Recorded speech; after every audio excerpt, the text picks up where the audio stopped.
Hi, and welcome to my shop. I'm going to try this radio out for the first time, kind of for real, because I have the push button set connected now, and everything is as it needs to be. So let's, I'm a little too excited here, let's give it a go. Okay,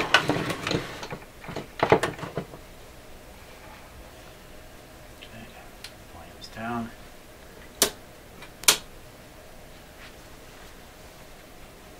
Just let it warm up a bit.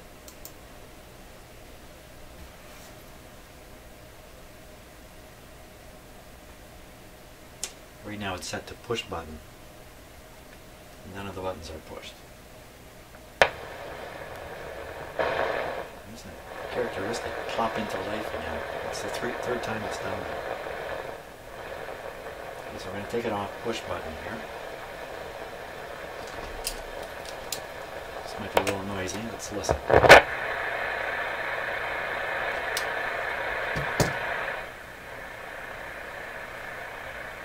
Now I still don't have it connected to its proper antenna. I have it connected to the outdoor antenna. That may not be active on the A band. Let's tune this band anyway. Let's see what happens.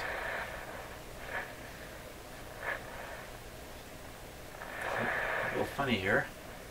I'm turning the knob this way and the pointer's going that way.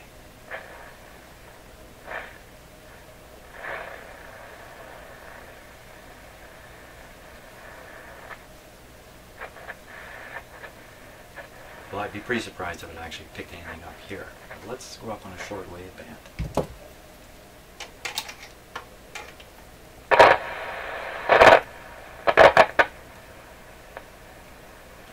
25-meter band.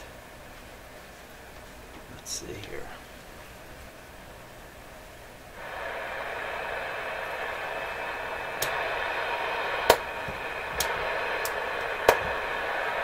It's getting something from the antenna.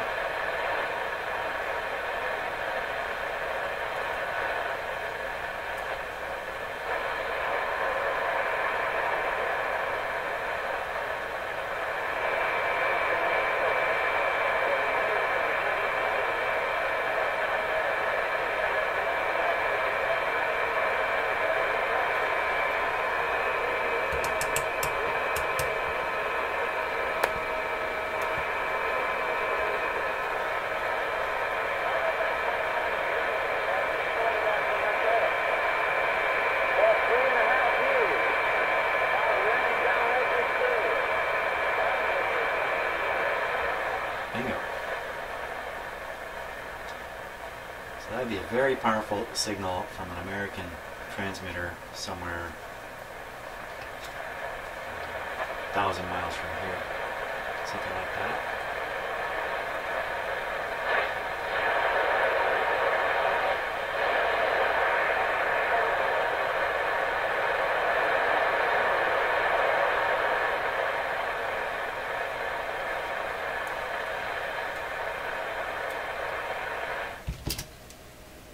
Let's try the 19-meter band.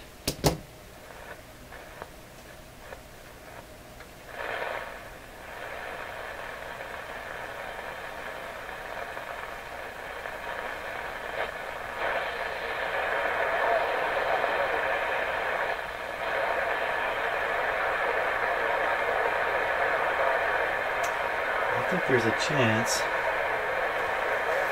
You know what? I think I need to have the antenna plugged in here. I don't think this is actually making a proper connection here. Let's try that. I was studying the schematic earlier, and I noticed that. I've kind of forgotten about it, so let's just bring out this big antenna here.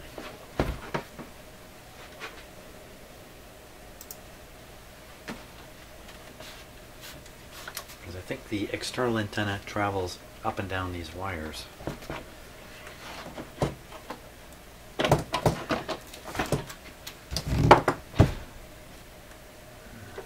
Even if the insulation's broken off and they're shorted, I don't think that's too... Well, I can probably make sure they're not shorted, actually. Let's see. There we go.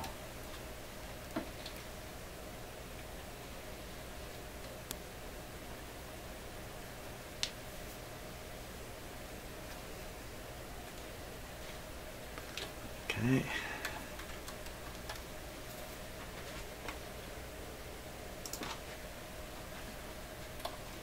Just make sure these wires aren't shorting anywhere.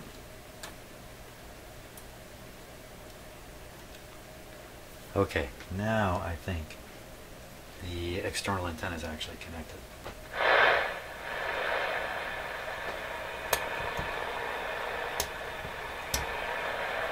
Okay, I think I have it connected over here, so I think we're good to go now.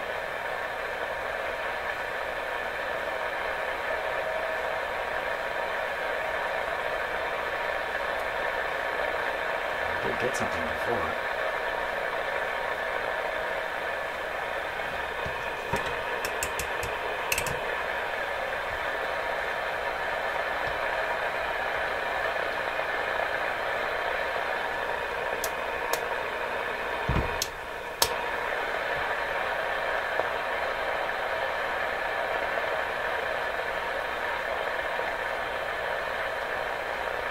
Still running on restricted voltage too.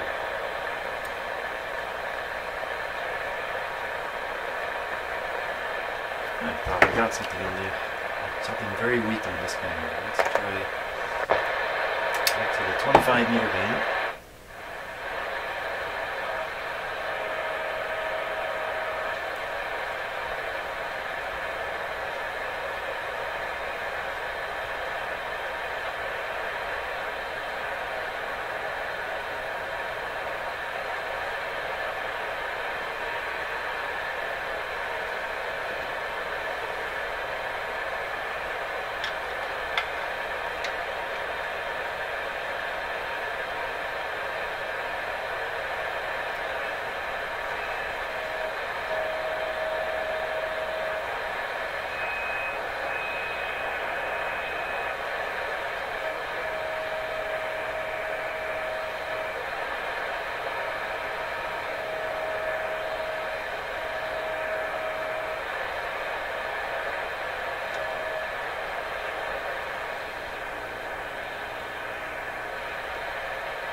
Seems to make no difference if I have my antenna connected. It's kind of weird.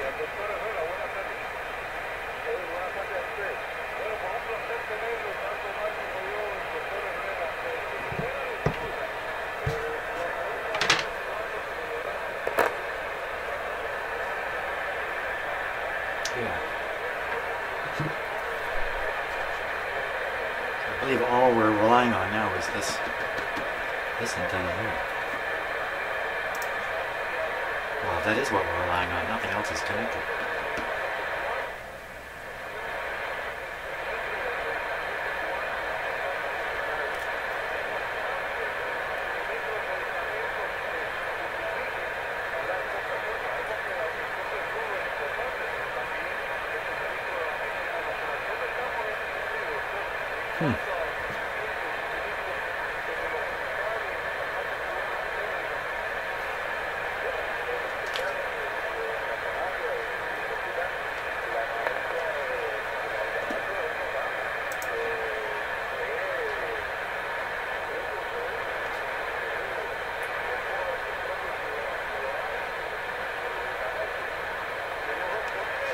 What I'm doing is I'm shorting out the antenna here.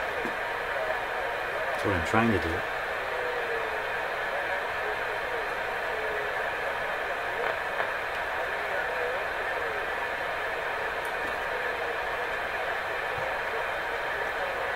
seems as if the antenna connection doesn't mean anything on this radio.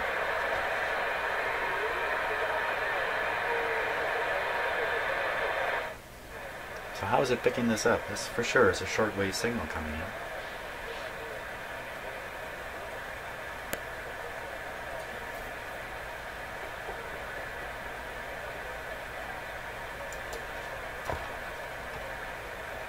knock this whole thing over. So, well, interesting. Anyway, that's surprising. The antenna just doesn't seem to make any difference. So somehow it's picking the signal up somewhere, I don't know where, regardless of the antenna. Including if I pop that right out. Where'd it go?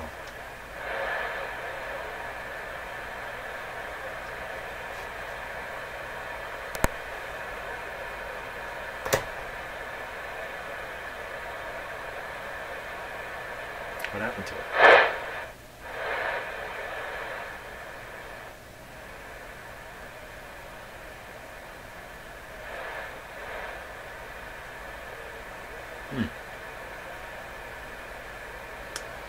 Could be when you have it on shortwave, this loop is not involved. I don't think that's the case though. I think, here he comes, he's coming back.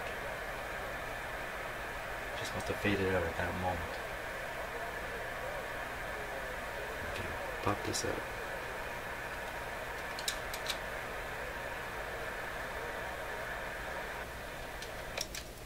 Oh yeah, that made a difference, didn't it?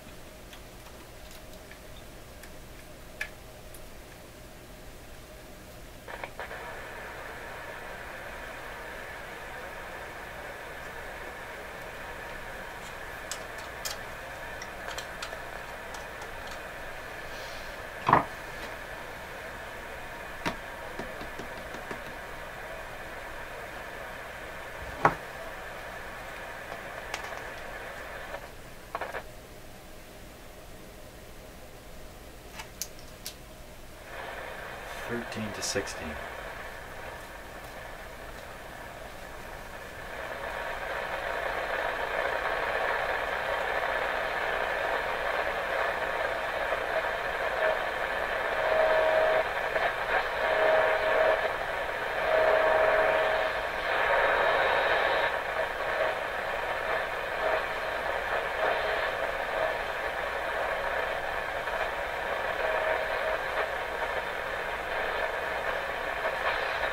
Some weird action with the string down here. Still getting caught on the wheel, it overlaps. So maybe the string was replaced at one point and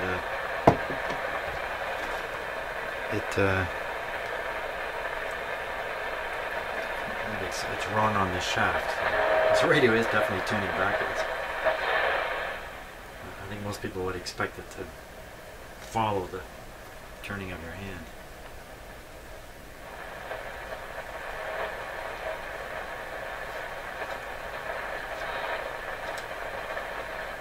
So another thing I'm doing here in my head is I'm quietly wondering about all the other capacitors, those black ones. 31 meters. I doubt we're going to get anything down here. But let's see.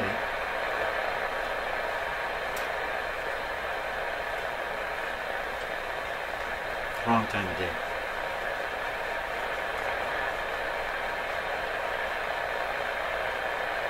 Let's try the AM band again now that I've got the antenna connected to it. Oh, oh, oh, oh, oh, oh.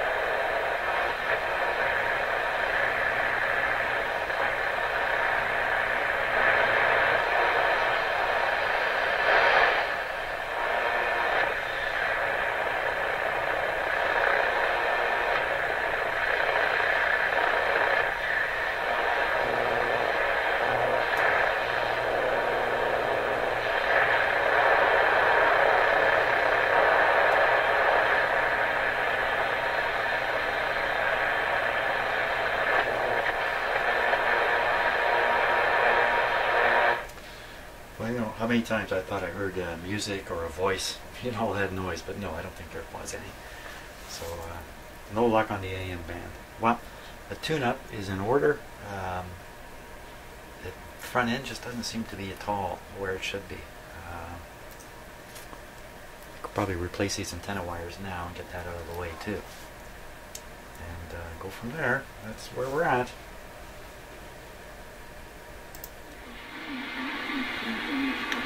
Well, I thought I would check on a functioning shortwave radio and just compare, because sometimes the reception conditions are just so bad that you think a radio is not working when in fact there's just nothing to receive. So just listening to this one, roughly the same place that this guy's tuned in right now. This guy's on the basically 15 megahertz broadcast band right across here. So it would be 350 up in this area and 15 down here. So you might get WWV on this radio down here.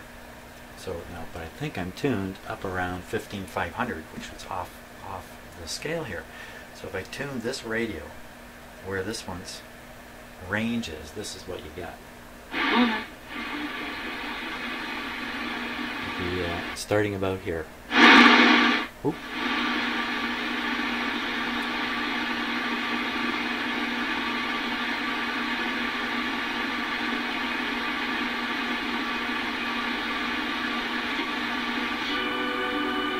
So you get nothing in the range that this radio is tuning. So, not to be too distressed about not receiving anything with it just now.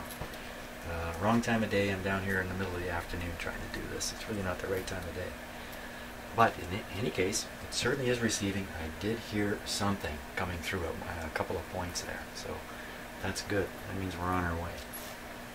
Fantastic. Go another step with this radio. Last thing I did was actually operate it. It did receive a signal via, I was going to say via the antenna, but I'm not so sure it actually received it through the antenna here. But it was able to detect a radio signal, some kind of shortwave signal. So that tells me that basically the radio is operating. It's just operating very poorly at this point.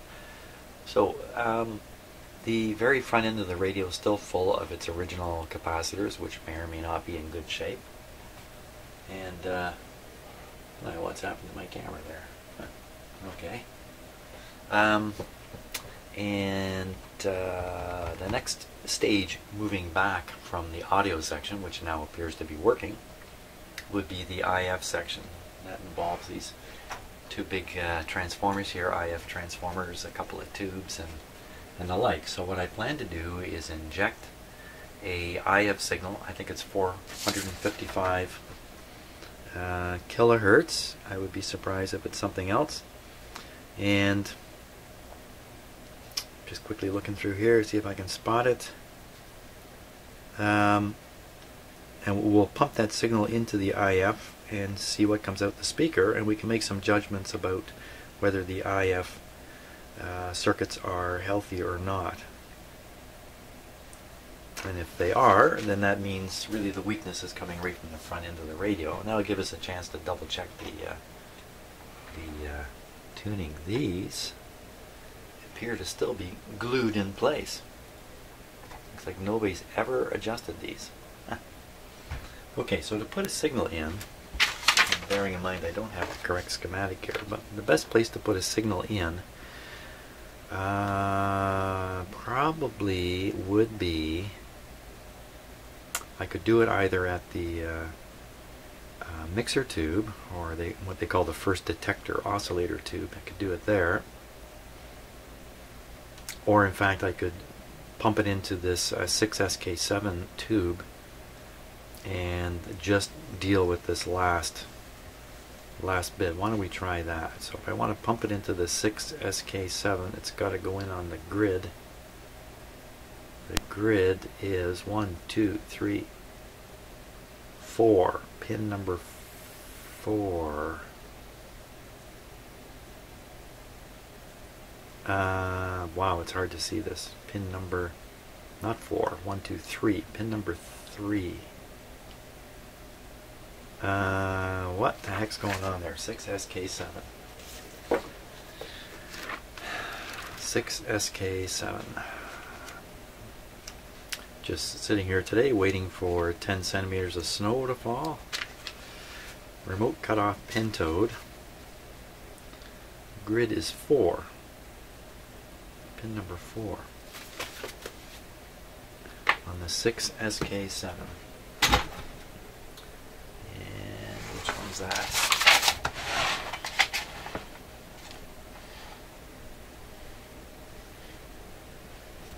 I imagine it's this tube here.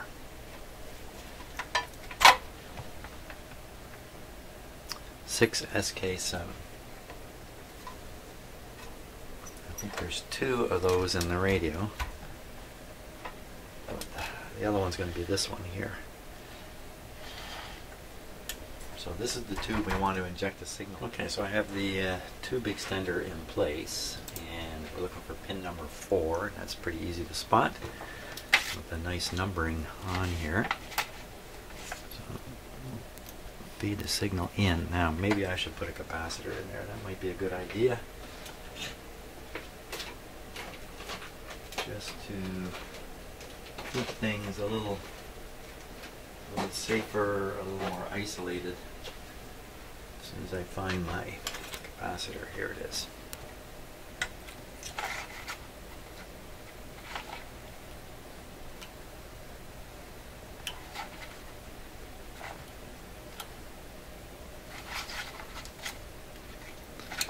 There we go.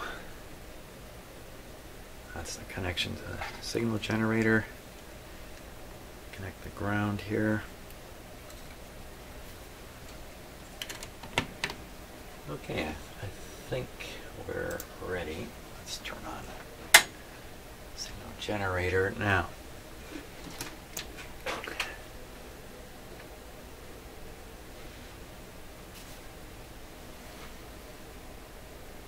Just waiting for the numbers to appear here. So we want that at 455.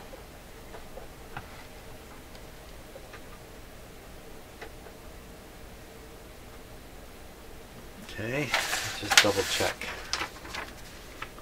I need now to really know that it's 455.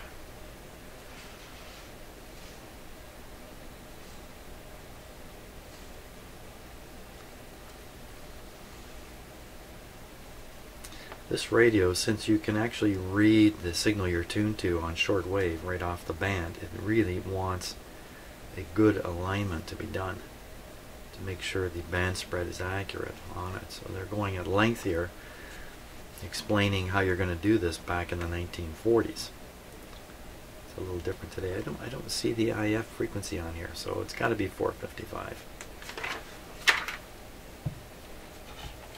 Okay, so we'll start up the radio. And volume down. There we go.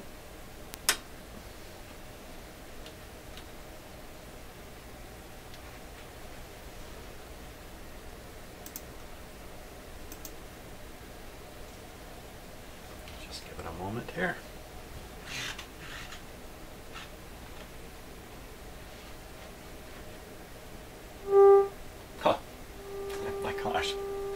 Well, that wasn't too hard to do, was it? Now I am blasting a very strong signal into the radio.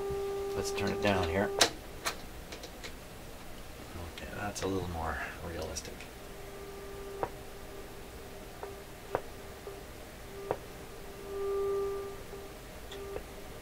Trouble on the volume control here.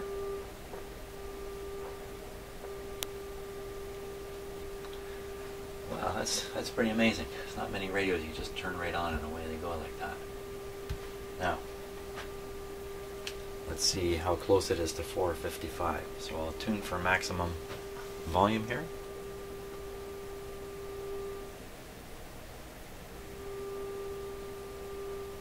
Oh, 2 peaks.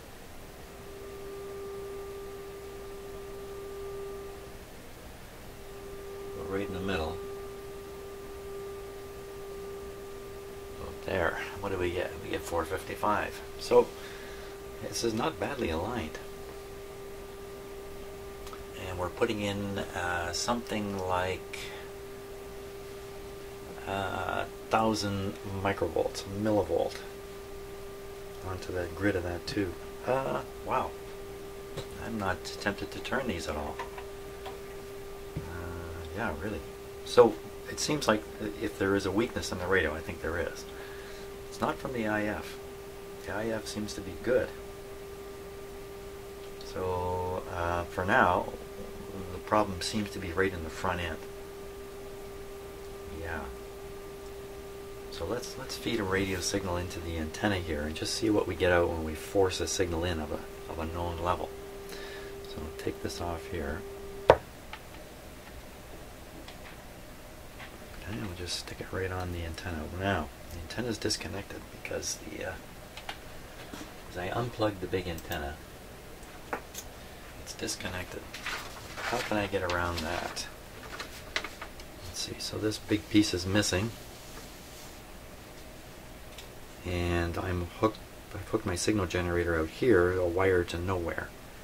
And what I want to get it is onto this the black wire, where the black wire would go. Where would the black wire go? The black wire from the antenna. Okay, so here's the plug, the black wire. Which one of these is the black wire? I'd say it's this one. It's going to the middle pin here. Middle pin. All you gotta do is just feed a signal into that middle pin. The middle pin. The middle pin, which is out of sight.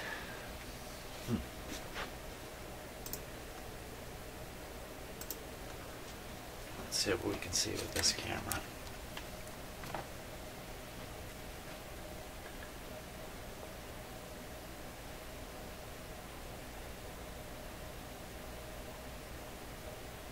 Way up in there.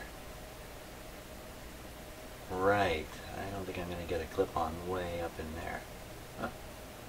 Phooey. Where else does it go? Let's go somewhere. Oh, I can always, you know what I can do? I can shove something down into here. That would be easier. Like a nail. Just need a nail. Or anything with a piece of wire on it. It's not quite big enough.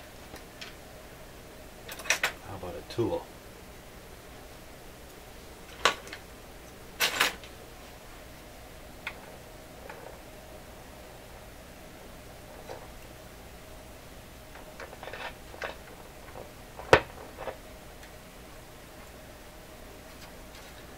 There's no certainty in that.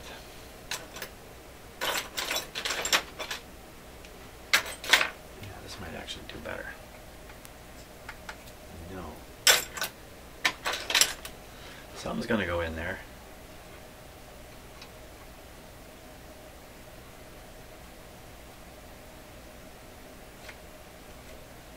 Don't think so.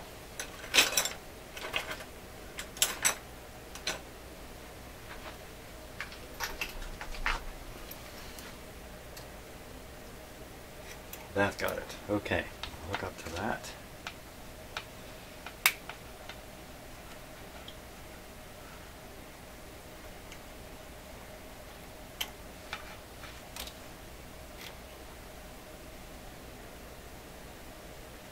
Yikes. I went flying in there. Okay, where are we tuned? We're on the 25 meter band. That puts us up around 15.2 or something like that. That'll do. Let's go up there. 15.2.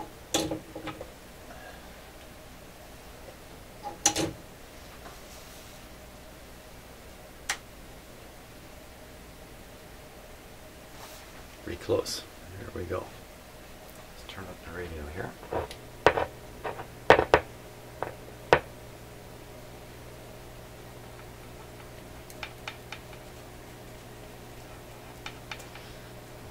Oh, not a sound there.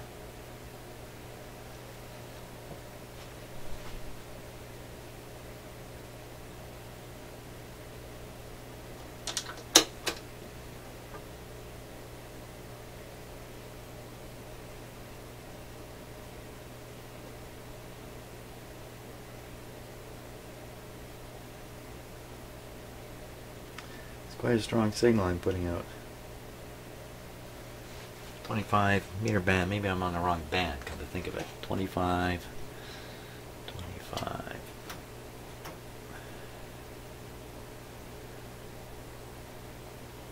Let's try. I think I got my. I've never properly memorized the band numbers and what frequencies they're from. Yeah,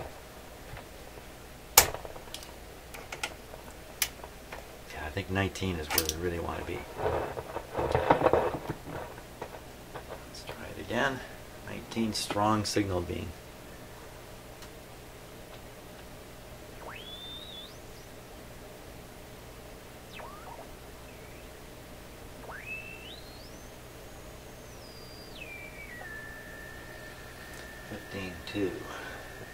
.2. That's about right for where the radio's tuned.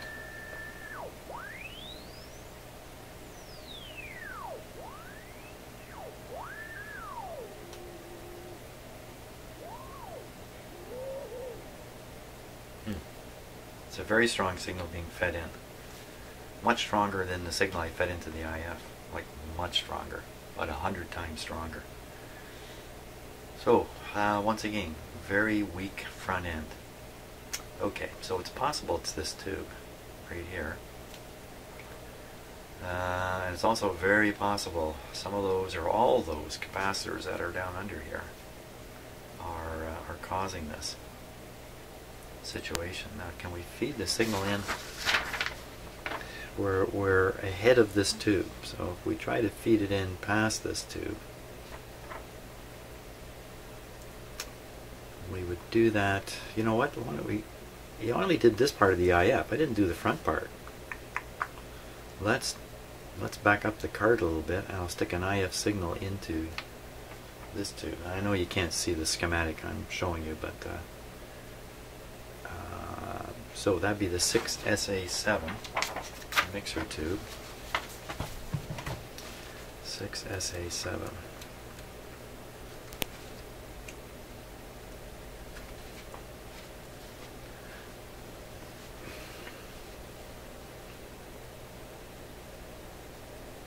Pin number 6. No, that's the cathode. Pin number 5. Pin number 5 on the next tube. On the 6SA7.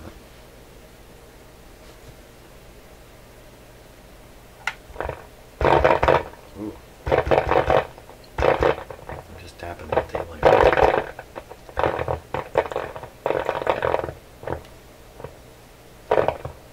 Boy, oh boy. Something's really sensitive.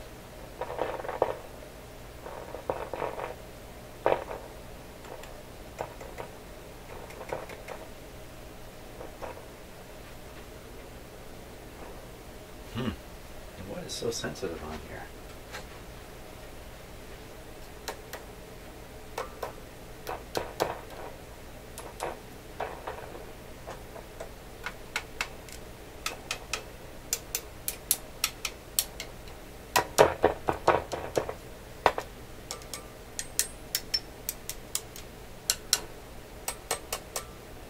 This one's microphonic.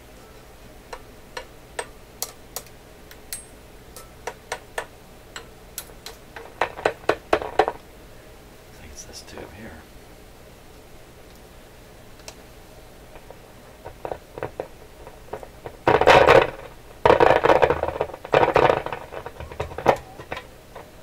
It's a loose can.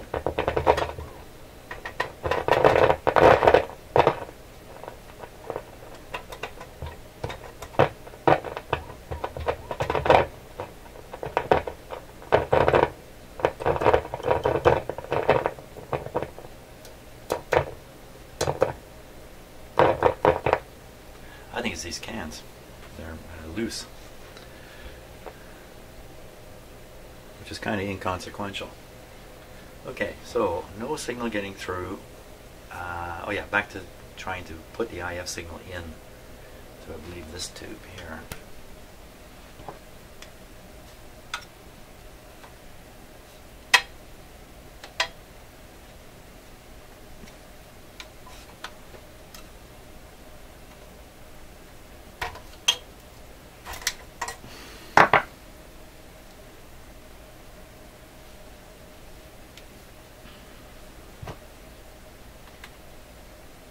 Very, very good grip on this tube extender.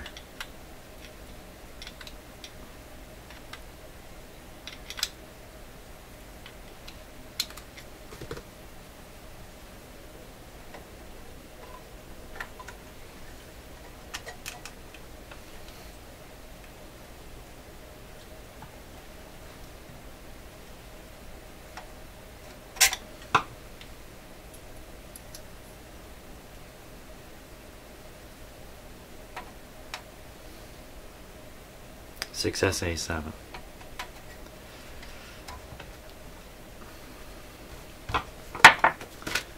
SA7. Which pin did I say it was? 6SA7.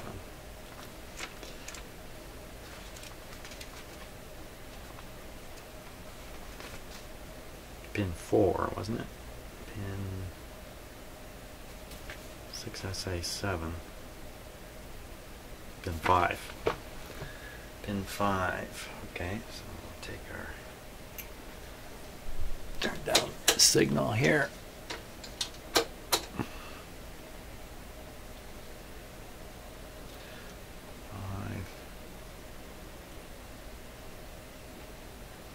One, two, three, 4. Pin number 5. That's a bit of an awkward spot.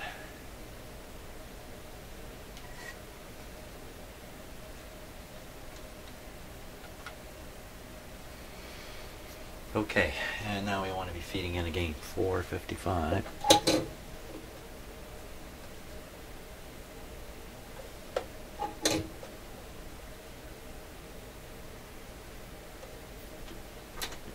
Okay, sending in kind of like a medium signal, a little less than the last, about 1/10 of the last IF signal we sent in. Let's turn on the radio.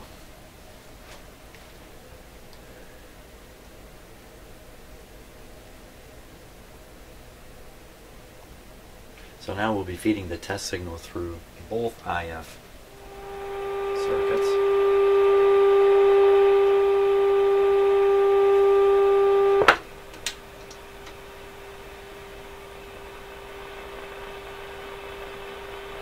It's a very weak signal compared to the initial IF signal I fed into the other two. Let's tune it a bit and listen to it.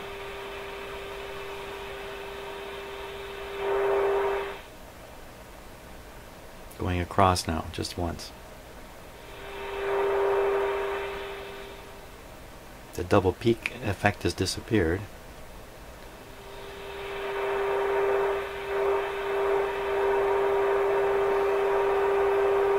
And it shows 452. The yellow one showed 450. Pretty much 455. Nothing seriously wrong with the IF. That's what I would say. Feeding in a fairly low signal now, something on the order of 10 microvolts. And we're getting a pretty good output for that. So again, this just supports the idea that the problems really lie right in the front end of the radio, right up in here. Okay, if we want to move up a little further,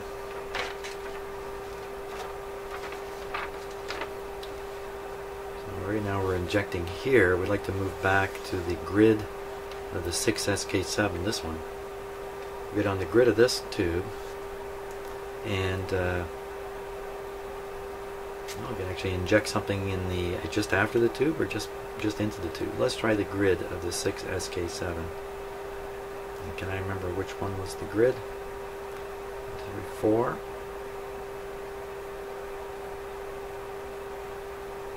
No, I can't remember. Okay, switch off. We're gonna keep using the tube extender. Ah, this is making my life easy.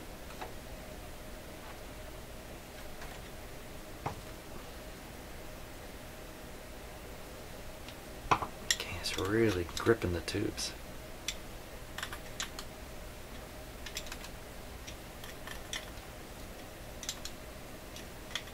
I say tube extender, it's really a socket extender, isn't it?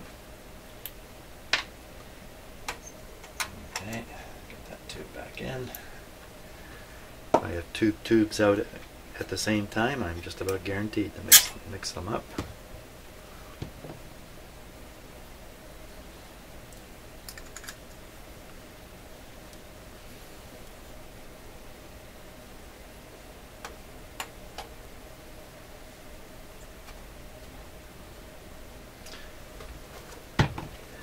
Okay, 6SK7, 6SK.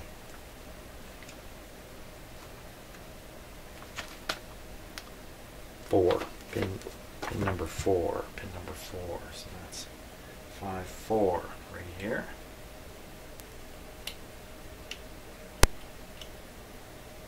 I feel spoiled now that I'm using this extender.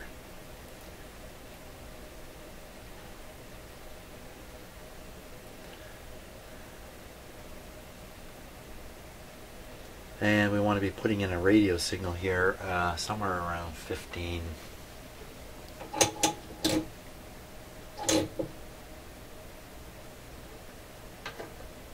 Somewhere in this range here. And we want this to be a pretty weak signal now. So it is set to be a weak signal. Let's let her rip. See what we get.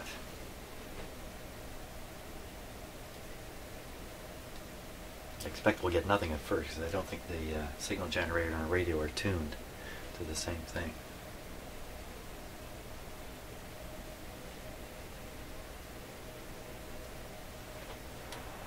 Okay, you can hear some.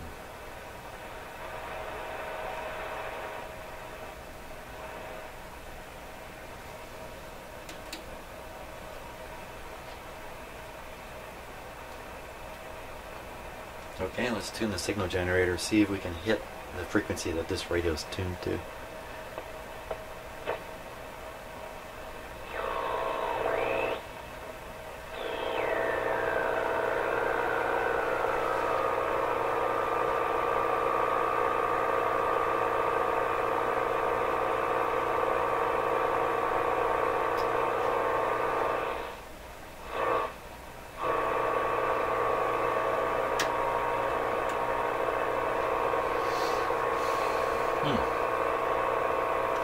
I'm humming because I don't hear the tone coming from the signal generator.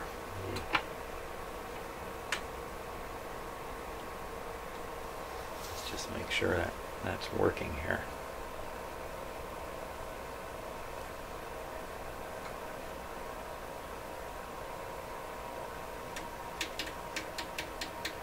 There's no audio tone making it through the radio. Right now I'm transmitting into it a RF signal that's modulated with 400 hertz tone, so we should be hearing a low tone coming out of the speaker. We don't hear anything, but we can certainly tell when the radio is tuned to the incoming signal. It's failing to detect it properly, but it did detect other radio signals and we were listening to them. Why is it not detecting this? Maybe I'm tuned to the image right now.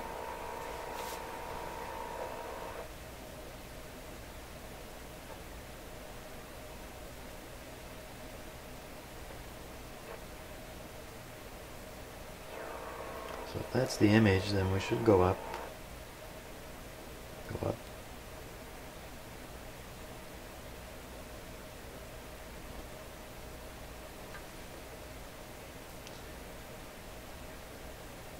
No, I get no impression that there's any image sensitivity actually. And this frequency, 15190, is roughly where the pointer is on the dial. So I don't know why we're not hearing the tone just yet.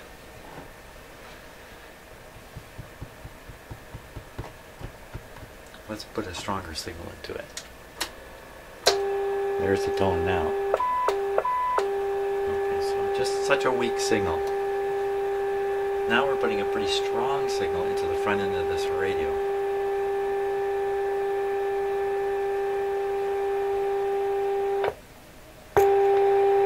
It's actually stronger there.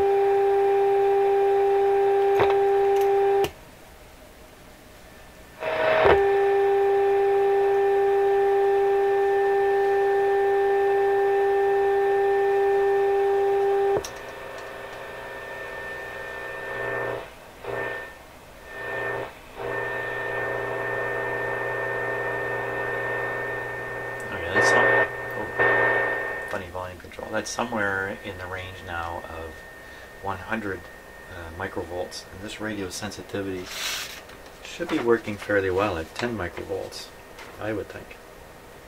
I don't know if it really says here, but so I'm asking myself, well, what is this? It's just some alignment issues here. I don't have the proper antenna hooked up, and that's really critical in this radio. Or could still be a little weakness in the tube. Man, where'd that terrible noise go?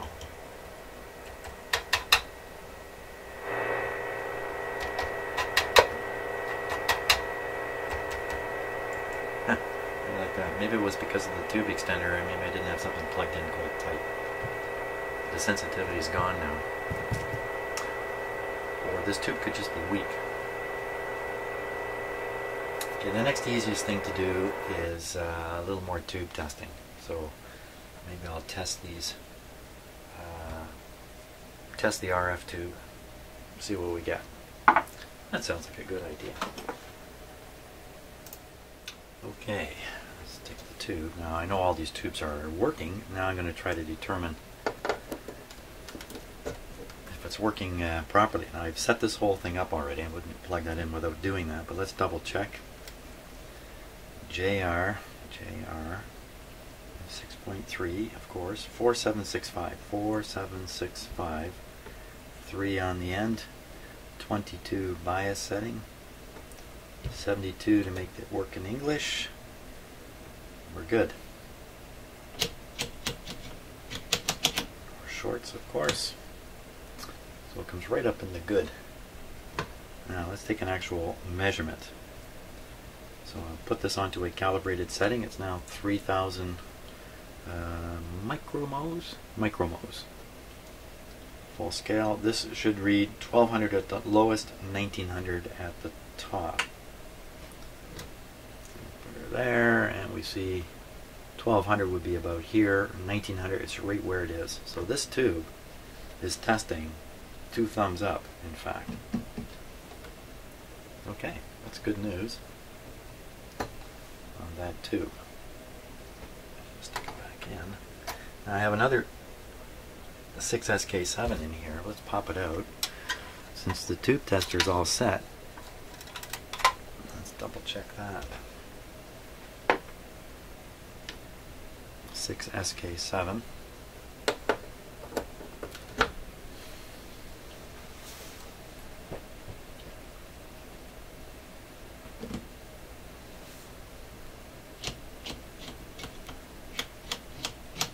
Shorts showing up. It's still warming up. Like it's going to give a very similar reading.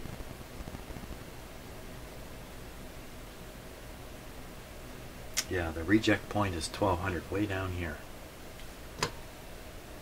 Look at it in English, it's in the good.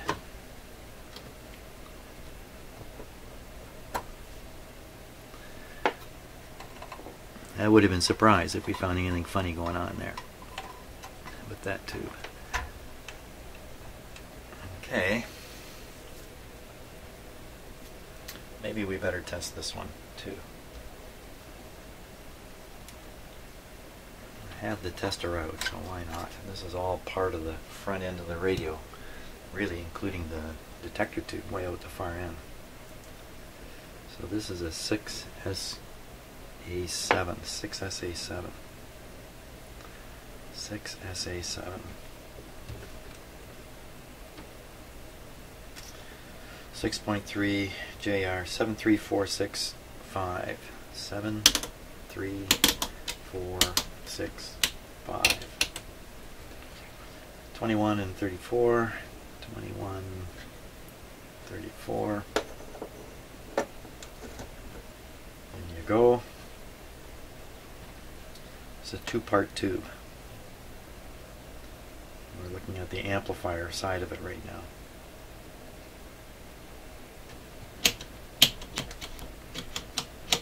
No shorts. It's looking pretty weak. Wait a minute, let's put it on English. That's better. Okay, the actual reading should be 470 minimum. 470 is just below the 500 there. A little hard for you to see.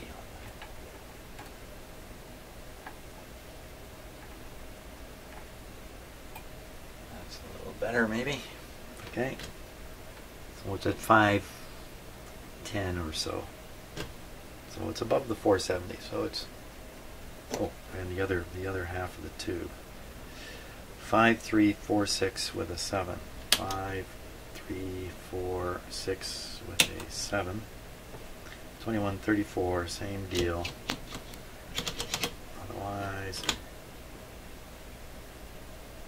okay, this is the same. It should be reading 470, same thing. So it's well above. That's the oscillator section. So the tube is testing just fine.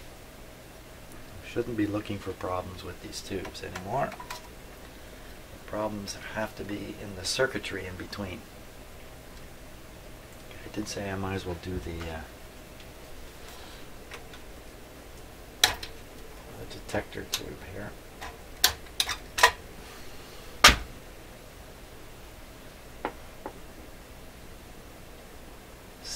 SQ7.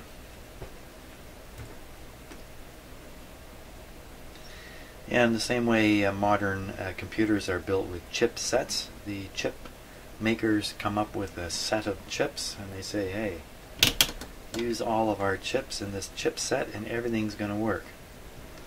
1603. 1603 with a 2. Buy our set of chips and everything you need is in there to build your computer. Well, same thing with vacuum tubes. There were sets of vacuum tubes being made.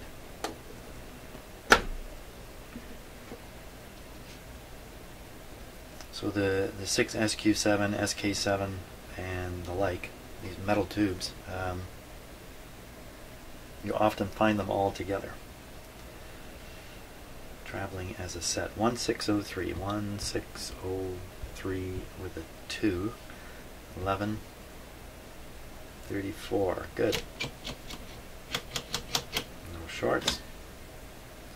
Okay, so on English it shows up as good. The low reading again is the same thing, 470 at the bottom. And we're well above 470, we're up around 750. In fact, we're up near the top of what this tube is supposed to do. So now it's a two-part tube, 0503. 003 with a 6. Wait a minute. That's a three-part tube. Okay, so bias stays on 11, English 0. We're going to be doing P1. Make sure I got this right. 0503 with a 6. 05036. Okay. No shorts. P1 and English. It's good.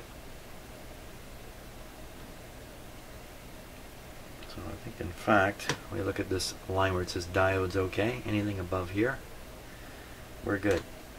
That's good. And the last section, JX0403. 0403 with a 6. P1. Quick check for shorts. P1. Good. Okay. So all the tubes are testing good in here.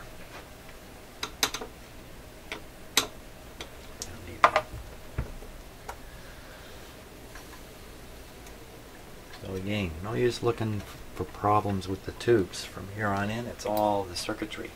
Is there really a problem at this point? Is there a problem? Is the front end so weak that something has to be done about it? Okay, next step is going to be to rewire that antenna and put new wires on it, because we're going to have to rely on using the antenna to do more.